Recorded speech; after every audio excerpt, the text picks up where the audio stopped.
I'm 56 years old, and my name is no longer on the deed to the house I built brick by brick with my own hands. My daughter-in-law said it was just paperwork formalities.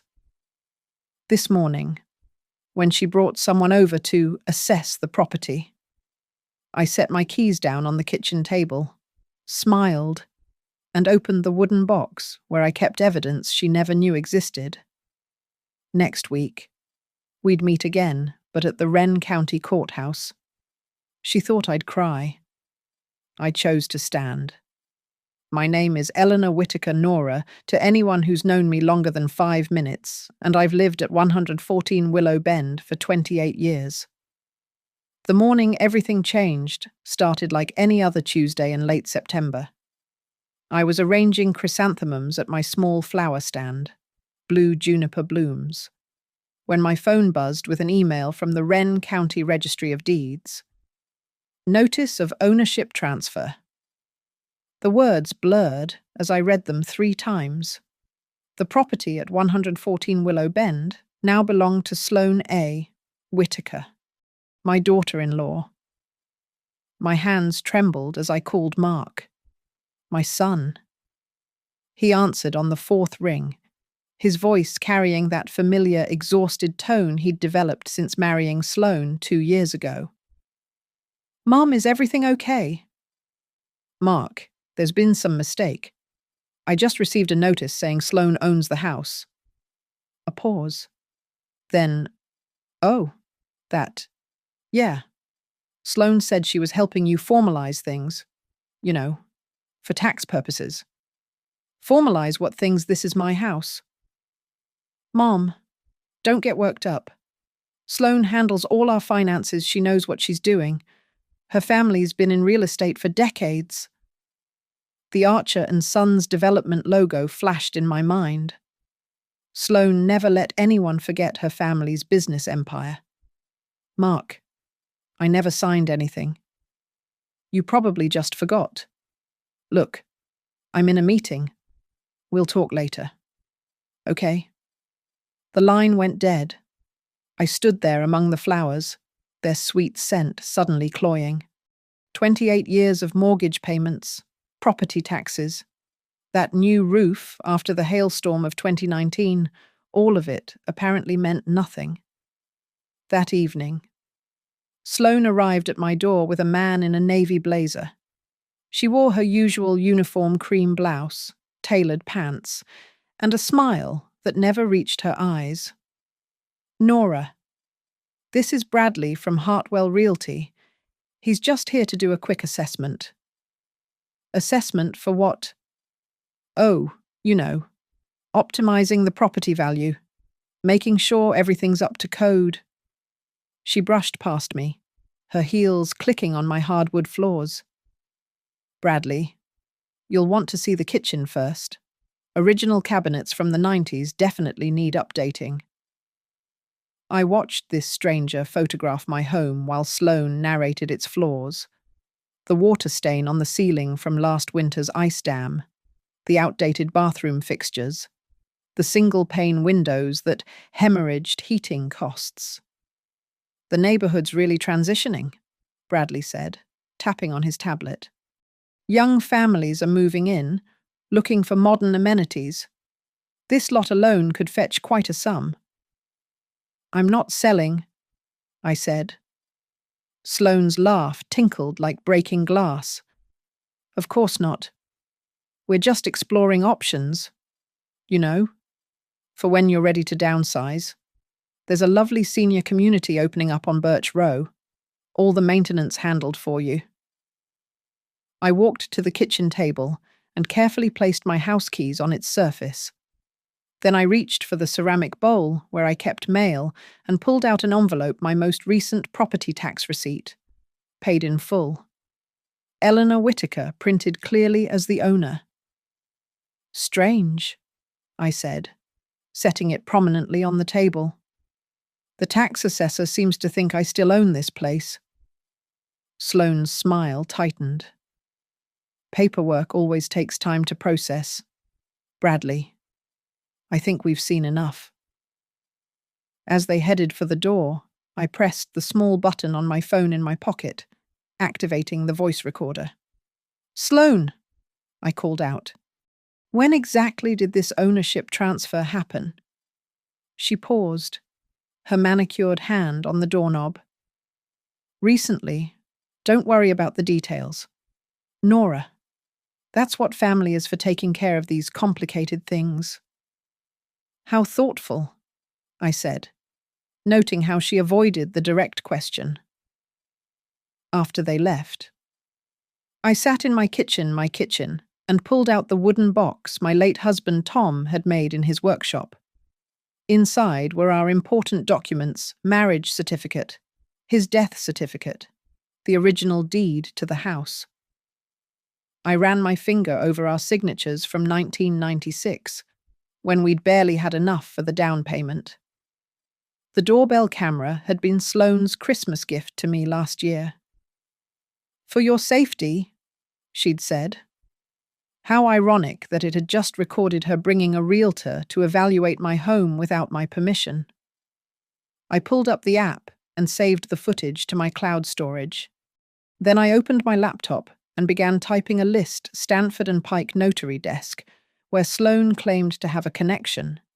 Bank statements showing all house payments from my account insurance policies. In my name, live stream schedule from Harborlight Library. Neighbor witnesses: the fluorescent light hummed overhead as I worked, the dishwasher churning through its cycle.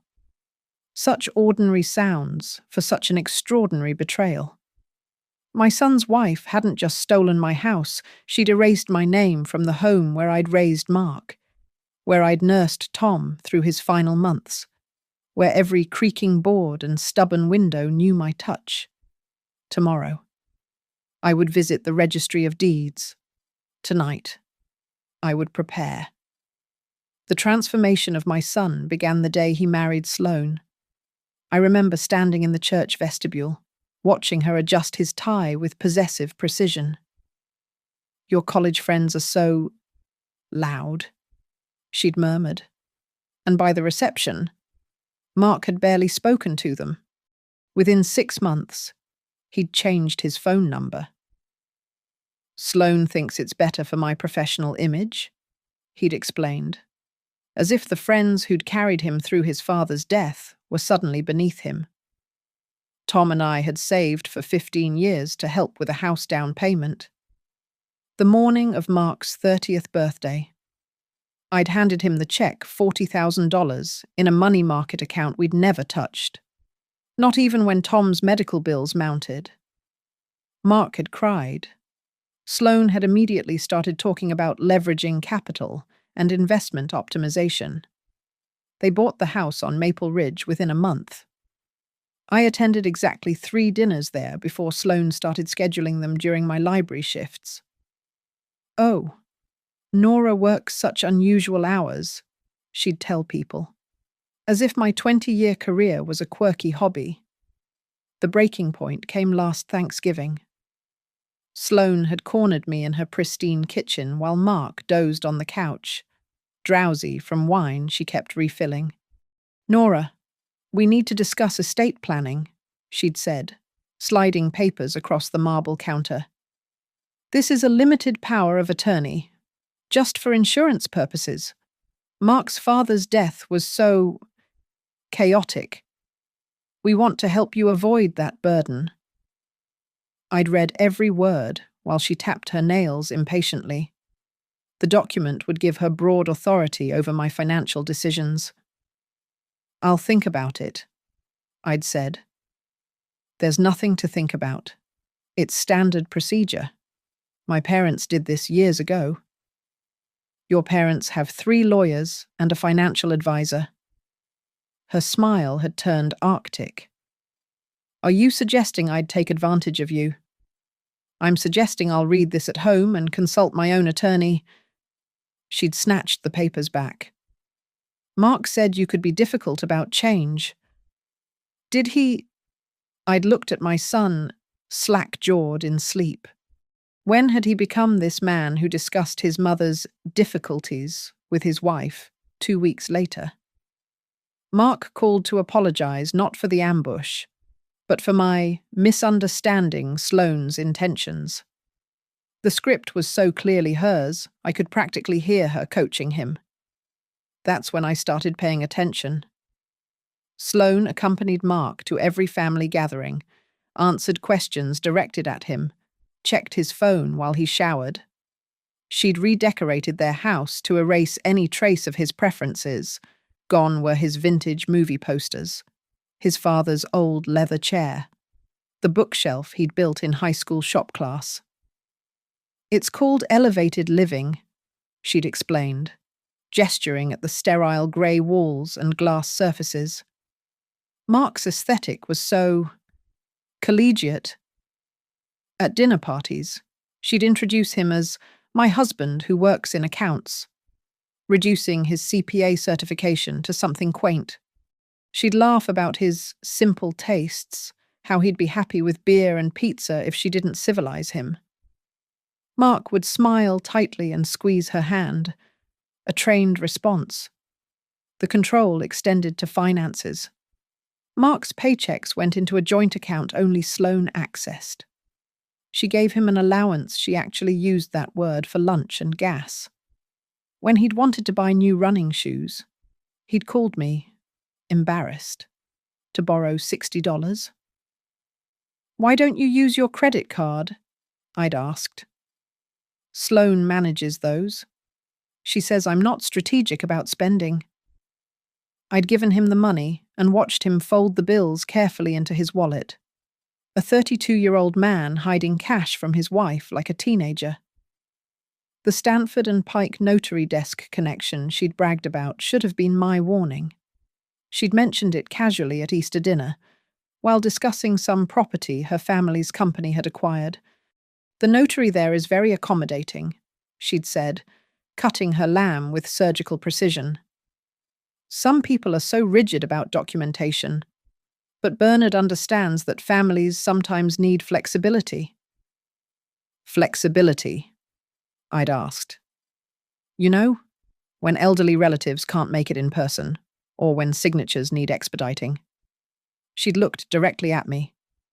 It's a courtesy service. Mark had shifted uncomfortably, suddenly fascinated by his green beans. 3 months ago, Sloane had started her campaign in earnest. Brochures for senior communities appeared in my mail. She'd forward articles about aging in place versus strategic downsizing.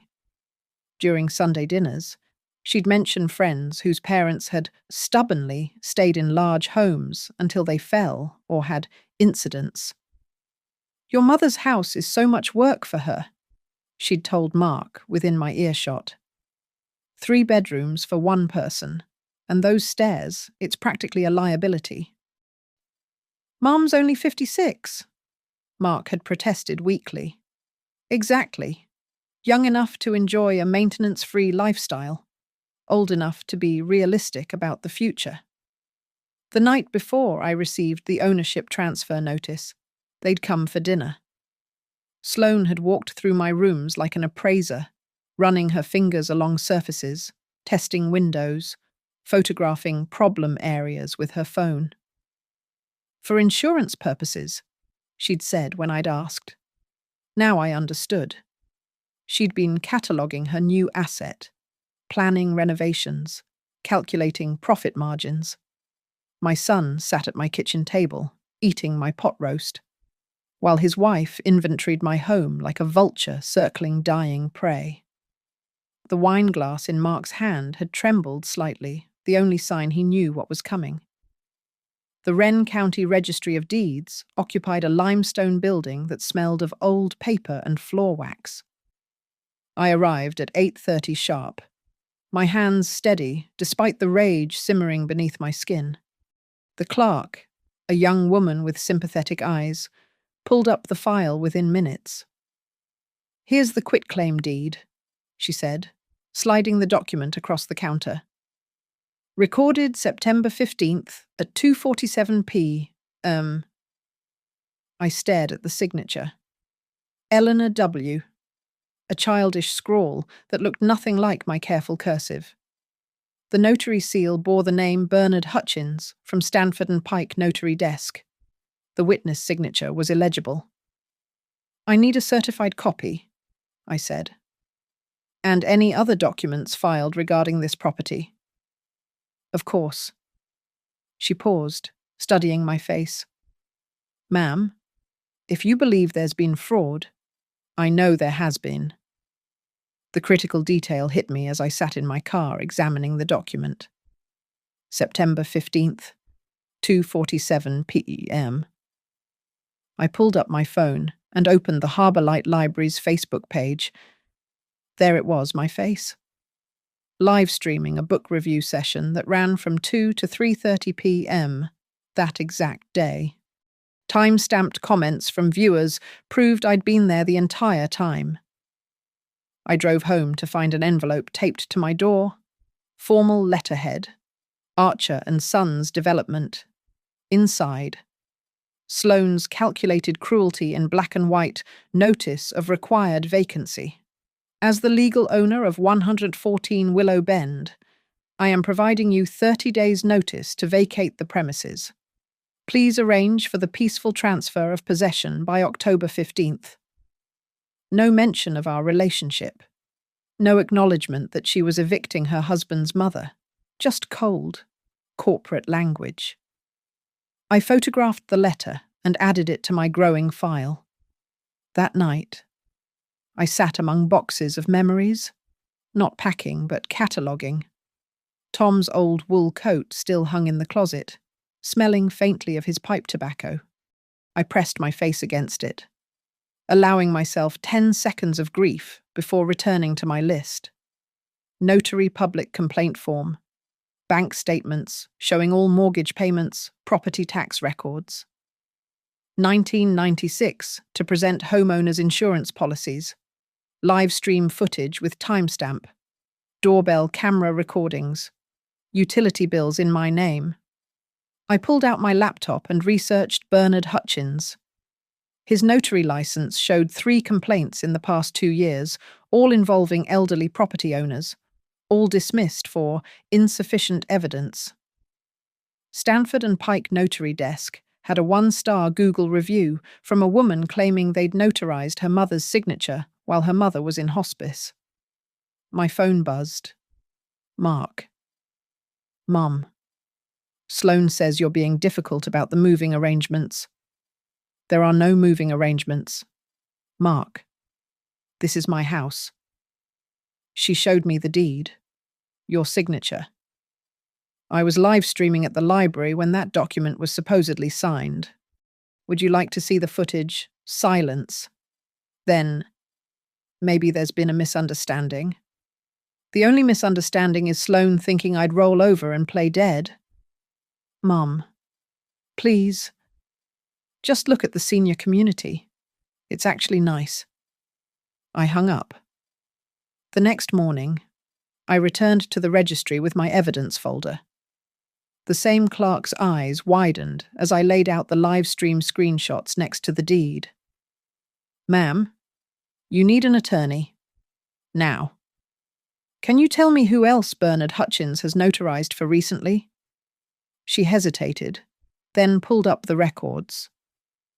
I can't give you names, but there've been 6 property transfers he's notarized in the past year.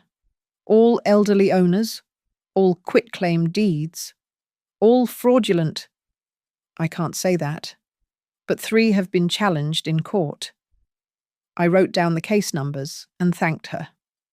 That afternoon, Sloane appeared at my door with 2 men in matching polos. Nora, these gentlemen are here to assess what moving services you'll need. I'm not moving.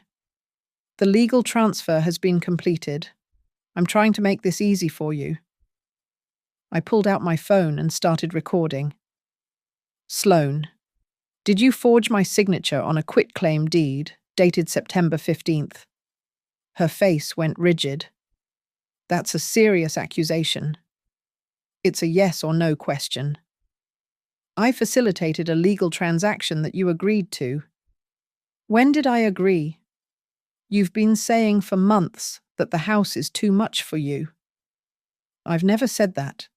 Not once. The moving men exchanged glances and stepped back. Sloane's voice dropped to a hiss. You're embarrassing yourself. Mark agrees this is for the best. Mark agrees with whatever you tell him to agree with? How dare you? Get off my property, I said calmly. You have no legal right to be here. I own this house. You own a fraudulent piece of paper. There's a difference. She stormed off, her heels stabbing the walkway. The moving men followed, muttering apologies. I closed the door and called the number I'd found online. Georgia Lark answered on the second ring. Lark and Willow. How can I help you? My name is Eleanor Whitaker. My daughter-in-law forged my signature on a quitclaim deed. I have proof. How soon can you get to my office? 20 minutes. Bring everything. I gathered my evidence box, Tom's wooden box with our original documents, and my laptop. Before leaving, I stood in my kitchen, remembering the morning Tom and I had signed the mortgage papers at this very table, our hands shaking with excitement and fear. Sloane thought she'd broken me. She was about to learn that some things and some people don't break. They just get sharper. Georgia Lark's office occupied the third floor of a converted Victorian on Main Street. She was younger than I'd expected, maybe 40, with sharp eyes behind designer glasses and silver streaking her black hair. Her desk was organized chaos, color-coded files, legal pads covered in precise handwriting, 3 computer monitors displaying different documents. Show me everything, she said, clearing a space on her conference table. I laid out my evidence like a general planning battle strategy. The fraudulent deed, the live stream screenshots, bank statements stretching back decades, property tax receipts, the doorbell camera footage of Sloane and the realtor.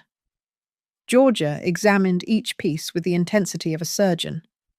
She pulled up the deed on her monitor, zooming in on the signature. This isn't even close, she muttered. Then louder, Mrs. Whitaker, please write your signature 10 times on this paper. I did, each one identical to the others, nothing like the scrawl on the deed. We'll need a forensic handwriting expert, but this is obvious forgery. Now, tell me about September 15th. I pulled up the library's Facebook page. Every Thursday, I run a community reading program. We stream it live for seniors who can't make it in person. Here I am at 2 p.m. I scrolled through the comments. 2:15, 2:30, 2:45, see the timestamps. The deed was supposedly signed at 2:47. Physical impossibility, Georgia said, typing rapidly. Unless you can teleport. My library badge also tracks entry and exit. I showed her the app. Entered at 1:30, exited at 4:10. Beautiful. She turned to another screen. Now, let's discuss Bernard Hutchins. I know him. Or rather, I know his work. The other properties. 3 of my current clients are fighting similar transfers he notarized. Always elderly owners, always quitclaim deeds, always family members or family friends as beneficiaries. She pulled up a file. The notary log should show who was present. Identification provided. Time of signing. Want to bet his records are either missing or suspiciously vague. How is he still practicing? Not enough proof until now. Your live stream is the smoking gun we've been waiting for. She opened another document. Mrs. Whitaker, we're filing an emergency injunction to prevent any transfer or sale of the property, a lawsuit to void the fraudulent deed, and a complaint with the State Notary Commission. We're also requesting damages under the Elder Financial Protection Act. I'm only 56. Doesn't matter. The law covers anyone over 50 when family members commit financial fraud, triple damages plus attorney fees. What about criminal charges? That's the prosecutor's decision. But forging a signature on a property deed is a felony, so is notary fraud. She looked at me over her glasses. Your daughter-in-law could face prison time. I thought about Mark, how devastated he'd be. Then I remembered him parroting Sloane's words, dismissing my concerns, choosing her manipulations over his mother's truth. Good, I said. Georgia smiled. I like you. Now, let's discuss the recording from your doorbell camera. We watched Sloane and Bradley, the realtor, on her monitor. Georgia turned up the volume. The transfer's already complete. Sloane's voice rang clear. We just need to stage it properly for the spring market. Before the owner moves out, Bradley asked. She'll be gone by November. Georgia paused the video. She admits the transfer is complete past tense. This was September 20th, 5 days after the supposed signing. She knew because she orchestrated it. What's our next step? First, we file for a temporary restraining order preventing her from entering the property or harassing you. Second, we subpoena Stanford and Pike's records, all of them. Third, we depose Bernard Hutchins. She pulled out a business card. This is Martin Webb, the best forensic document examiner in the state. He'll confirm the signature is forged. How long will this take? The emergency injunction. We can file today and get a hearing within 72 hours. The full trial might take months, but she won't be able to touch the property while it's in litigation. What if she tries to pressure Mark? Document everything. Record if legal in the moment. Save texts, emails, voicemails. Georgia leaned forward. Mrs. Whitaker, I need to ask, are you prepared for this to potentially destroy your relationship with your son? I thought about Mark at 5, crying over a broken toy plane, crawling into my lap for comfort. Mark at 15, sullenly eating breakfast while Tom and I navigated his teenage moods. Mark at 25, sobbing at his father's funeral, gripping my hand like a lifeline. Then Mark, now hollow-eyed, parroting his wife's words, allowing her to steal his mother's home. Sloane already destroyed it, I said. I'm just refusing to pretend otherwise.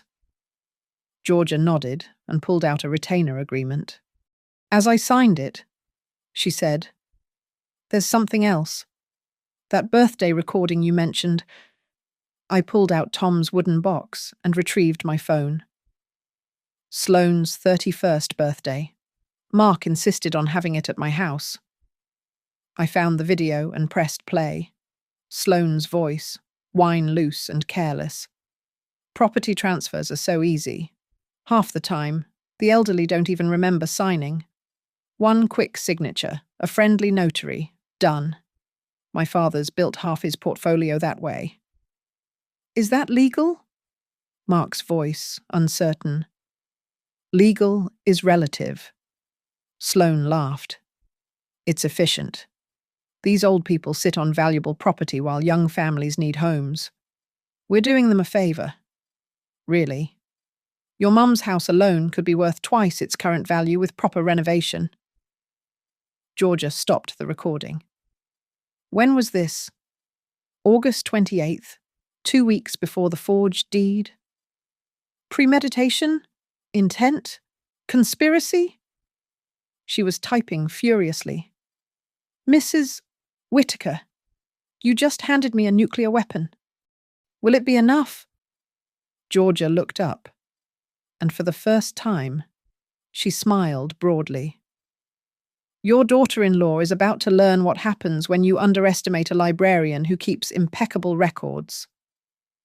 3 days after filing the emergency injunction, Sloane struck back with calculated precision.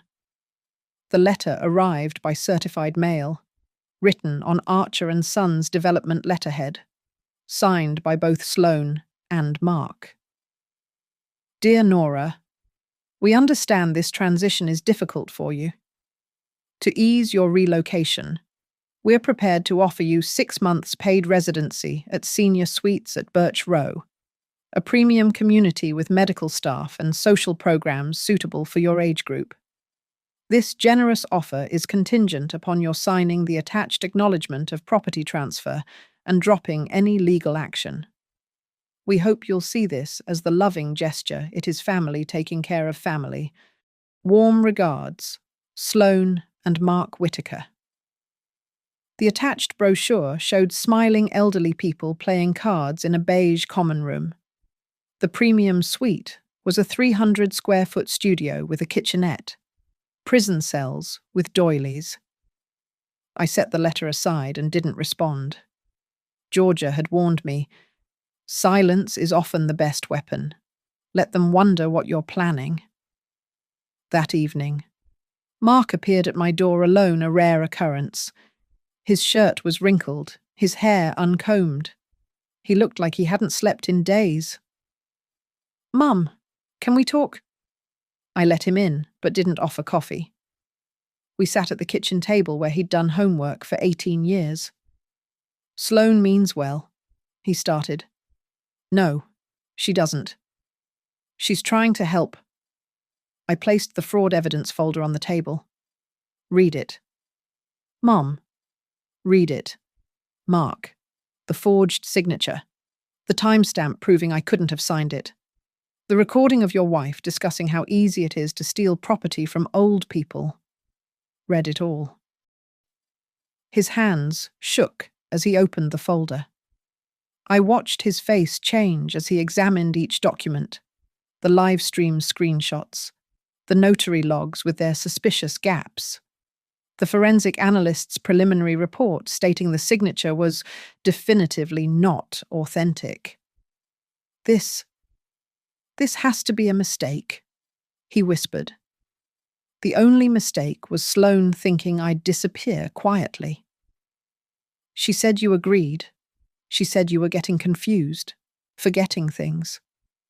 When have I ever been confused? Name one time. He couldn't.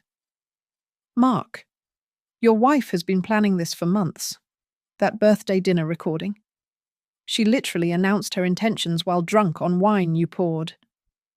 I played the recording.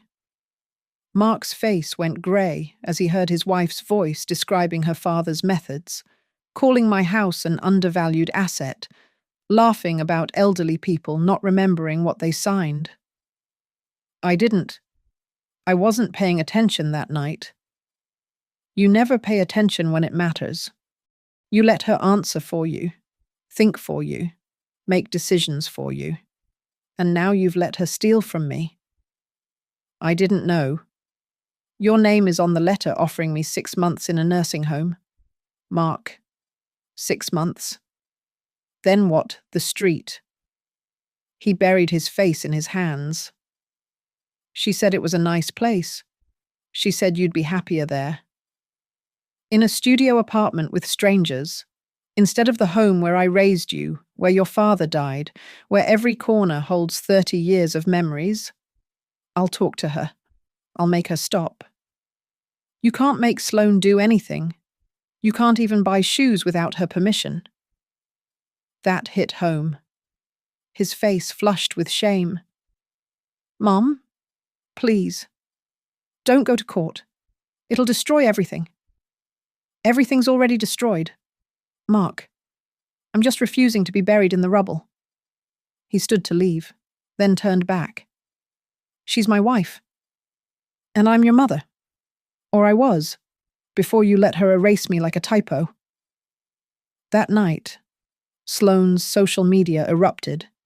A carefully crafted post about the heartbreak of watching loved ones decline and the difficult decisions families face with aging parents who refuse help. She never named me. But the comments flooded in sympathy for poor Sloane dealing with a stubborn mother-in-law. Dementia is so hard, one friend wrote.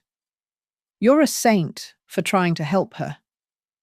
I screenshot everything and forwarded it to Georgia with a note. Character assassination in progress. Georgia replied immediately. Perfect. She's establishing a pattern of defamation. Keep documenting. The next morning, my neighbor Patricia knocked on my door. Nora. That woman was here asking questions. Sloane. She wanted to know if I'd noticed you acting confused lately, if you'd forgotten to take in mail or seemed disoriented. I told her you're sharp as a tack and to get off my property. Thank you. There's more. She offered me money to sign something saying I'd witnessed concerning behavior, $500. Did you get that in writing? Patricia smiled and pulled out her phone. I recorded the whole conversation. She also asked Harold and the Nguyens. We're all prepared to testify if needed. That afternoon, I sat in Tom's old workshop, now my storage space, sorting through boxes of documents. Our wedding album, Mark's birth certificate, report cards and school photos. Evidence of a life fully lived, a mind fully present. A woman who never forgot a single detail of what mattered.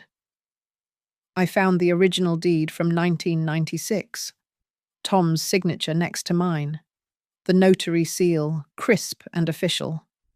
A real transfer, with real signatures, representing real dreams. We'd celebrated with champagne that cost $12, feeling like millionaires. My phone buzzed. A text from an unknown number, drop the lawsuit, or I'll have you declared incompetent. My father knows judges. Don't test me. I forwarded it to Georgia immediately. Her response was swift. She just threatened you in writing. This is witness tampering and elder abuse. Keep pushing, she's panicking. That evening, as I prepared for the preliminary hearing, I pulled out Tom's wooden box one more time. Inside, beneath the papers, lay his wedding ring and a note he'd written during his final days. Nora, fight for what's yours. Always. Love. T. I slipped the ring onto a chain around my neck. Tomorrow. Sloane would learn what happened when a librarian with perfect records met a forger with sloppy arrogance. The fight wasn't about the house anymore. It was about proving that some things, dignity, truth, justice couldn't be stolen, no matter how carefully you forged the paperwork. Georgia arranged what she called a field trip to Stanford and Pike Notary Desk. We need to document everything before the official investigation begins, she explained. The registry clerk, Sarah, agreed to accompany us as an official witness. The notary office occupied a cramped storefront between a payday loan shop and a vape store, hardly the prestigious establishment Sloane had implied. Bernard Hutchins sat behind a cluttered desk, a thin man with nervous eyes that darted between us like a trapped animal. Mr. Hutchins, Georgia began, placing her recorder on the desk. We're here about a document you notarized on September 15th at 2:47 p.m. I notarize many documents. This one transferred ownership of 114 Willow Bend from Eleanor Whitaker to Sloane Whitaker. His hands fidgeted with a pen. I'd need to check my log. Please do. He pulled out a battered ledger, flipping through pages with theatrical slowness. Ah, yes. September 15th. Mrs. Whitaker signed in my presence? Which Mrs. Whitaker? I asked. He looked up sharply. Eleanor Whitaker. That's interesting, I said, pulling out my library ID badge. Because I was live streaming at Harborlight Library at that exact time. Would you like to see the footage? The pen in his hand clicked rapidly. There must be some confusion. Georgia leaned forward. Mr. Hutchins, The log shows you closed at 5 p. That day, but the timestamp on the notarization is 2:47. Can you explain that? I sometimes stay late. Your own security footage says otherwise, Sarah interjected, reading from her phone. The building management confirms your office was locked and empty by 5:15 p. Sweat beaded on his forehead. I might have done it off-site. Where? Georgia pressed. I don't recall. You don't recall where you supposedly met with my client to notarize the transfer of her most valuable asset. Mark and Sloane walked in at that moment, clearly summoned by Hutchins via text. Sloane wore her power suit, her face a mask of controlled fury. This is harassment, she announced. Bernard, you don't have to answer their questions. Actually, Georgia said smoothly, he does. The State Notary Commission has opened an investigation based on our complaint. Mr. Hutchins, you can either cooperate now or wait for the subpoena. I stood and faced my son. Mark, look at this log. Look at the time. You know I was at the library. You called me during the live stream to ask about Dad's old golf clubs. Mark's face went pale. He did remember. That's circumstantial, Sloane said quickly. Is it? I pulled out my phone and showed the call log. 2:53 p.m., September 15th. 6-minute call from Mark to my cell. The library's live stream shows me answering, stepping aside, talking. Mark, you heard the children in the background. You commented on story time being loud. Mark looked at Sloane, then at the floor. Mr. Hutchins, Georgia said. Who brought you the document to notarize? Mrs. Whitaker. Which one? He pointed at me. Her. Describe what she was wearing. A blue dress. I don't own a blue dress, I said. I haven't worn a dress in 5 years. Check my credit card records. No dress purchases. Georgia pulled out a tablet and showed him the live stream. This is Mrs. Eleanor Whitaker at the exact time you claim she was in your office. She's wearing jeans and a green library volunteer t-shirt. Still think she signed in your presence. Hutchins's clicking pen went silent. Bernard told me everything was legal, Sloane said, her voice climbing. If there was any irregularity, it's his fault, not mine. So you admit you were involved in the transaction? Georgia asked. I was helping my mother-in-law with paperwork. She's been forgetful. Forgetful? I turned to the room. Should we review my work schedule? I manage inventory for a flower shop, tracking hundreds of orders without error. I volunteer at the library, organizing complex programs. I pay my bills on time, maintain my home, and remember every lie you've told about me. Sarah, the registry clerk, had been typing on her phone. Mr. Hutchins, I'm looking at 6 other property transfers you notarized this year. All elderly owners, all quitclaim deeds, all with timing discrepancies. Would you like to explain that pattern? I want a lawyer, Hutchins stammered. Excellent idea, Georgia said. You'll need one. Criminal forgery, fraud, conspiracy to commit elder abuse. Wait. He stood abruptly. I can explain. Sloane Whitaker came to me. She said her mother-in-law wanted to transfer the property but was too proud to admit it. She had papers. Said the old woman had signed them at home. Bernard, shut up, Sloane shrieked. She paid me $5,000 to notarize it after the fact. Said it was a family matter, helping an elderly relative who was declining. You lying bastard. I have the check. Hutchins fumbled in his desk. From Archer and Sons Development. Memo line says consulting services, but it cleared 3 days after the notarization. He produced the check. Georgia photographed it immediately. Mark finally spoke, his voice hollow. Sloan, you told me Mom signed willingly. She would have eventually. I was solving a problem before it became one. You stole my mother's house. I secured our family's future.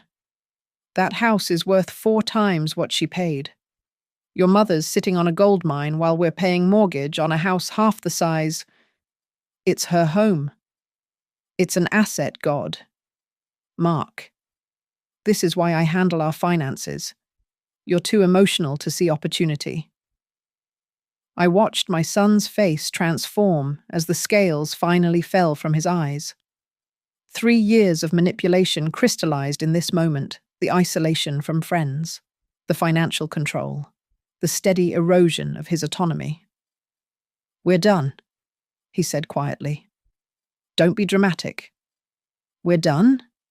Sloan. She laughed, sharp and bitter. You can't survive without me. You don't even know your own bank passwords. Then I'll learn. Georgia cleared her throat. Mr. Hutchins, I suggest you contact that lawyer immediately. Sarah, did you get everything? Sarah nodded, holding up her phone. Every word. We left together. Georgia, Sarah, and me. Behind us. Sloane's voice rose to a shriek, berating both Mark and Hutchins. Through the window, I saw my son walking away from her, his shoulders straight for the first time in years. The Wren County Courthouse stood like a brick fortress against the October sky. Courtroom 3, the Honorable May Delaney presiding. I sat beside Georgia at the plaintiff's table, my hands folded over Tom's wooden box. Across from us, Sloan and her attorney, a slick man named Richard Vaughan from her father's firm, Judge Delaney, a woman in her 60s with steel-grey hair and sharp eyes, reviewed the documents before her. This is a motion to void a quitclaim deed on grounds of forgery and fraud, with additional claims under the Elder Financial Protection Act. Mr. Vaughan, your client contests these allegations. We do, Your Honor. Mrs. Eleanor Whitaker signed this deed voluntarily. Any confusion stems from her declining mental state. Georgia stood. Your Honor, we have overwhelming evidence that Mrs. Whitaker was physically elsewhere when this document was allegedly signed. Proceed. We call Patricia Hendricks. My neighbor took the stand, describing Sloane's attempt to bribe her for false testimony about my mental state. She offered $500, Judge Delaney asked. Yes, Your Honor. I have the recording. The courtroom heard Sloane's voice, clear and unmistakable. Just signs saying you've noticed concerning behavior, forgetting things, confusion. 500 now. Another 500 after court. Sloane's face went white. Next came Sarah from the Registry of Deeds, confirming the troubling pattern of Hutchins's notarizations. Then the library manager, validating the live stream timestamp. The forensic handwriting expert, Martin Webb, definitively stated the signature was forged, not even a competent attempt at mimicry. Georgia introduced the check from Archer and Sons Development to Hutchins, dated 3 days post-notarization. Your Honor, this establishes payment for services rendered specifically false notarization. Vaughan objected. That check could be for anything. Then let's ask Mr. Hutchins, Georgia said. We call Bernard Hutchins. Hutchins, flanked by his own attorney, took the stand under a cooperation agreement with the prosecutor's office. Mr. Hutchins. Georgia began. Did Sloane Whitaker pay you to notarize a document that Eleanor Whitaker never signed? Yes. Did she tell you Mrs. Whitaker had already signed it? She said the old woman sorry. Mrs. Whitaker was too proud to admit she needed help, that the signature was real, but done privately. Did you verify this? No. Why not? $5,000. Gasps rippled through the courtroom. Your witness, Georgia said to Vaughan. Vaughan tried damage control. Mr. Hutchins, isn't it possible you're misremembering to save yourself? I kept records, text messages from Mrs. Sloane Whitaker discussing the arrangement. He produced his phone. Georgia had already submitted the texts as evidence, but hearing them read aloud was damaging. Need this notarized ASAP. Old lady won't cooperate. 5K as discussed. Make sure the date matches September 15th. Judge Delaney's expression hardened with each message. When Sloane took the stand, her story crumbled immediately. Mrs. Sloane Whitaker, Georgia began. You claim Eleanor Whitaker signed this deed voluntarily? Yes. Where? At her home. What time? I don't recall exactly. Georgia pulled up the live stream. This is Mrs. Eleanor Whitaker at 2:47 p.m. On September 15th, reading to children at the library. Can you explain how she simultaneously signed documents at home? Maybe the time is wrong. The notary log, which your conspirator filled out, states 2:47 p.m. Are you saying he falsified his official records? I'm saying mistakes happen. Georgia played the birthday dinner recording. Sloane's own voice filled the courtroom. Property transfers are so easy. Half the time, elderly people don't even remember signing. One quick signature, a friendly notary, done.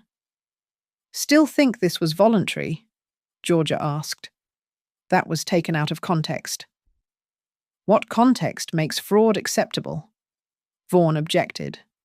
Georgia withdrew the question, but the damage was done. Then came the doorbell footage. Sloane with the realtor. 5 days after the supposed signing, the transfer's already complete. We just need to stage it properly for the spring market. If Mrs. Eleanor Whitaker voluntarily signed on September 15th, Georgia said, why didn't you tell her the transfer was complete when you visited on September 20th?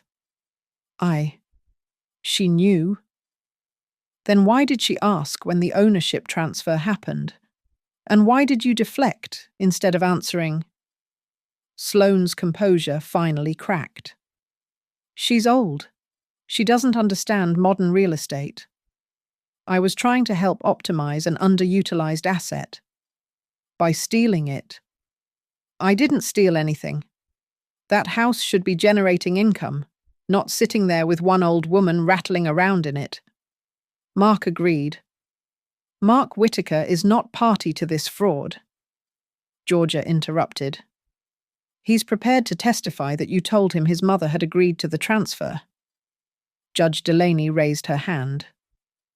I've heard enough. Mrs. Eleanor Whitaker, please stand. I rose, my legs steady. Ma'am, I've reviewed all evidence presented. The live stream footage provides an ironclad alibi. The forensic analysis confirms forgery. Mr. Hutchins's testimony establishes conspiracy. The recorded statements demonstrate premeditation. She turned to Sloane. Mrs. Sloane Whitaker, what you've done isn't just illegal, it's a betrayal of the most fundamental family trust. Sloane started to speak, but her attorney grabbed her arm. I'm prepared to rule, the judge continued. However, Mrs. Eleanor Whitaker, is there anything you'd like to say? I stood, looked directly at Sloane, and spoke clearly. You can call me an obsolete relic of an older generation, but my name, the name I've built over 56 years of honest living, isn't something you can just erase with a forged signature. This house isn't just property. It's where I nursed my husband through cancer, where I raised my son, where every wall holds memories you couldn't understand because you see price tags where I see life. You thought I'd crumble. You thought I'd disappear into some facility, forgotten and defeated. You were wrong. The courtroom was silent. Judge Delaney nodded slowly, then spoke. The court finds in favor of the plaintiff. Judge Delaney's voice rang clear and decisive through the courtroom. The quitclaim deed, dated September 15th, is hereby declared null and void due to forgery and fraud. Title to 114. Willow Bend is restored solely to Eleanor Whittaker. Sloane's sharp intake of breath cut through the silence. Furthermore, the judge continued, given the egregious nature of this fraud forging documents, bribing witnesses, attempting to manipulate an elderly relative, this court orders the defendant Sloane Whittaker to pay all legal fees incurred by the plaintiff. Your Honor, Vaughan protested. That's excessive. I'm not finished, Counselor. Judge Delaney's tone could have frozen water. Under the Elder Financial Protection Act, when family members commit financial fraud against relatives over 50, damages can be tripled. Given the evidence of premeditation, the attempt to bribe witnesses, and the defamatory social media campaign suggesting Mrs. Eleanor Whittaker suffers from dementia, I'm awarding the maximum penalties allowed by law. She turned to the court clerk. Please note that I'm referring this case to the District Attorney's Office for Criminal Prosecution. Forgery of this magnitude, conspiracy to commit fraud, and elder abuse are serious crimes. Mrs. Sloane Whittaker, you may face significant prison time. Sloane stood abruptly, her chair scraping against the floor. This is ridiculous. I was trying to help. That house is worth 10 times what she paid. And it's not yours. Judge Delaney cut her off. Your inability to see the difference between optimization and theft is precisely why you're standing here today. This court has no patience for those who prey on family members, regardless of the property value involved. Mark wasn't in the courtroom. Georgia had advised him to stay away to avoid being called as a witness, but I knew he was waiting outside. I could feel his presence like a ghost of the boy I'd raised, hovering between loyalty to his wife and love for his mother. Additionally, Judge Delaney announced, this court orders an immediate audit of all property transfers notarized by Bernard Hutchins in the past 3 years. Any elderly property owner who may have been victimized should be notified immediately. Hutchins, still in the witness chair, looked like he might be sick. Court is adjourned. The gavel came down with finality. Sloane remained frozen in place as the courtroom began to empty. Her perfect composure had shattered completely, mascara smudged, hair disheveled from running her hands through it during testimony. For a moment, our eyes met across the room. I saw no remorse there, only rage at being caught. You've destroyed everything, she hissed at me. No, I said quietly. You destroyed everything the moment you decided my home was yours to take. Vaughan guided her toward the door, whispering urgently about appeals and options. But we both knew it was over. The evidence was too overwhelming, the fraud too blatant. Georgia packed our documents methodically. The criminal trial will be harder for you, she warned. You'll have to testify again. I'll testify as many times as necessary. She could get 5 to 10 years. Good. As we gathered our things, I touched Tom's wooden box one last time. Inside, along with our memories, I'd placed a printed screenshot of Sloane's social media post about my supposed dementia, evidence of her cruelty, preserved forever. In the hallway, Mark stood against the wall, his face gaunt. He looked up as I approached. "Mom, Not here," I said. "If you want to talk, really talk, you can come by the house. My house. Sloane's lawyer says she'll fight this. Let her. The truth doesn't change just because someone appeals it." "I'm filing for divorce," he said quietly. "I already met with an attorney. Sloane doesn't know yet." I studied my son's face. 3 years of marriage had aged him a decade, but something in his eyes looked clearer than it had in years. "When you're ready," I said. "Your old room is still there. Same baseball posters. Same creaky floorboard by the window." His eyes filled with tears. "I'm sorry. Mum, I'm so sorry." "I know." I touched his cheek briefly. "But sorry doesn't erase what happened. It's just where we start." I walked past him toward the exit. Georgia fell into step beside me. "You know she'll violate the restraining order," Georgia said. "Her type always does." "I'm counting on it. I have cameras everywhere now." As we pushed through the courthouse doors, autumn sunlight flooded the steps. The reporters Sloane had probably called to document her victory were there, but the story had shifted. "Mrs. Whitaker, how does it feel to win against your daughter-in-law? Will you press for the maximum criminal penalties?" I paused on the top step and spoke clearly. Property fraud against elderly homeowners is a growing crisis. If someone tells you that your aging parent has agreed to sign over their home, ask questions, demand proof, protect them. I looked directly into the nearest camera. And to anyone out there who thinks the elderly are easy targets, think again. We didn't survive this long by being pushovers. Georgia and I descended the steps together, leaving the chaos behind. At the bottom, I reached into my purse and pulled out a document I'd prepared that morning. "What's that?" Georgia asked. "A request for a temporary restraining order against Sloane, preventing her from coming within 500 feet of my property." Georgia laughed. "You really were a librarian, always thinking 3 steps ahead." "Actually," I said, handing the papers to the clerk who was heading back inside, "I'm thinking about going back to it. The library called yesterday. They want me to run a new program on preventing elder fraud. Perfect qualification, lived experience." I thought about Tom's note, "Fight for what's yours." I'd fought. I'd won. But more importantly, I'd stood up. The house at 114 Willow Bend was waiting for me, my name on the deed, my memories in its walls, my future still unwritten. Sloane had tried to erase me like a filing error.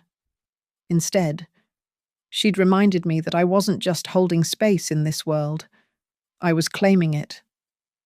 The screen fades to black. The story ends here, with justice served and dignity preserved. Thank you so much for listening to this story. I'd love to know where you're listening from. Please comment below and let's connect.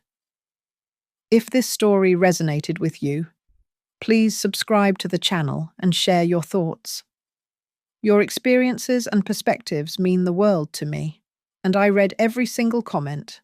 Until next time, stay strong and never let anyone diminish your worth.